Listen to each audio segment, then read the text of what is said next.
dengan nasab mulia, yaitu nasab sambung dengan baginda Nabi Muhammad SAW melalui Sayyidat Fatimah Az-Zahra. Assalamualaikum warahmatullahi wabarakatuh. Waalaikumsalam. Buya, akhir-akhir ini saya merasa prihatin dengan adanya beberapa habaib yang tersandung kasus hukum yang oleh sebagian kita disebut dengan istilah kriminalisasi. Sikap sebagian saudara-saudara muslim kita yang lain ikut mencaci dan mengolok-olok para habaib yang dijadikan tersangka dalam kasus hukum. Mereka ikut mencaci dan mengolok dikarenakan para habaib tersebut dakwahnya dianggap keras dan kasar, serta dianggap berseberangan dengan kiai atau tokoh agama yang mereka ikuti. Bagaimana kita harus menyikapi keadaan ini? Bagaimana sikap kita jika seandainya ada perilaku seorang habib yang tidak kita sukai atau perilaku seorang habib yang melanggar agama?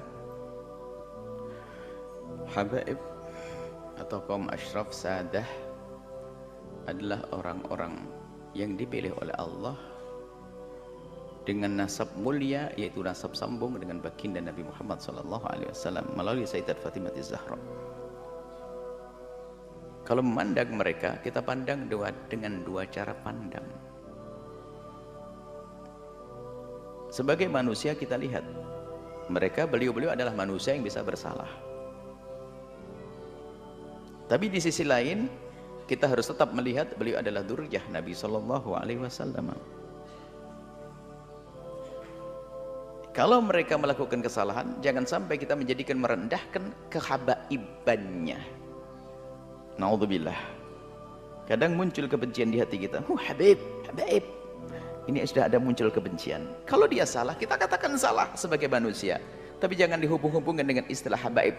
Karena kalau kita menyebut dengan nada merendahkan kalimat habaib, kita akan merendahkan sesuatu yang sambung dengan Nabi SAW. Kita tegur dia salah, tapi nggak usah karena habaibnya tuh habaib, nggak usah seperti itu. Seperti ada kebencian di hati kita dengan ahli bait Nabi, hati-hati, Nabi tidak akan menengok kita, tidak akan melihat kita. Kalau beliau-beliau bersalah, tentu kita wajib mengingatkan. Bahkan kewajiban kita mengingatkan beliau lebih daripada kita mengingatkan yang lainnya. Kenapa? Karena kita mengambil hidayah daripada kakek beliau. Kenapa di saat cucu baginda Nabi melakukan salah kok kita diam-diam saja? Tapi jangan sampai kita mencaci, mengolok, merendahkan karena dia habaib. Awas, hati-hati itu. Pandang dia salah kita ingatkan. Kalau kesalahannya jangan ditiru, jelas itu. Tapi jangan sampai ada kesan habib tuh. Akhirnya kita merendahkan nasab mulia baginda Nabi SAW. Saat itu kita akan runtuh menjadi rendah.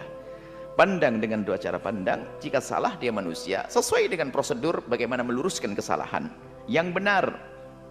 Tentunya bukan dengan bermacam caci maki dan sebagainya. Kemudian jangan dihubung-hubungkan dengan masalah nasab tadi.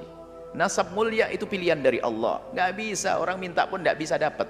Itu sudah dipilih. Beliau-beliau punya nasab sambung kepada Rasulullah SAW. Jangan sampai kita merendahkan kehabaibannya itu. Berarti kalau kita merendahkan kehabaibannya, kita merendahkan nasab mulia. Hati-hati. Kalau salah-salah, kita tegur-tegur. Wajar, tapi tidak jangan dihubungkan masalah habaibnya kemuliaan itu. Dzurriyyah Nabi SAW adalah mulia. Waspadalah, kadang ini lihat, karena ada kedengki tersembunyi di hati kita kalau sudah habib lah gitu. Habib. Bahkan sampai derajat mendustakan nasab. Habib palsu. Tidak bisa, kalau nasabnya benar, tetap benar. Kita mengatakan palsu malah masuk wilayah dosa lagi. Kalau masalah ada habib yang bersalah, ya tugas kita bagaimana sebagai pengikut Nabi yang mencintai Nabi, gimana perilaku kita dengan cucu Nabi? Apakah kita rela cucu Nabi melakukan kesalahan seperti itu? Kalau kita rela, Nabi tidak akan rela kepada kita. Nabi akan marah, kamu ngambil hidayah dariku tapi cucuku salah kau biarkan. Akan marah Rasulullah kepada kita.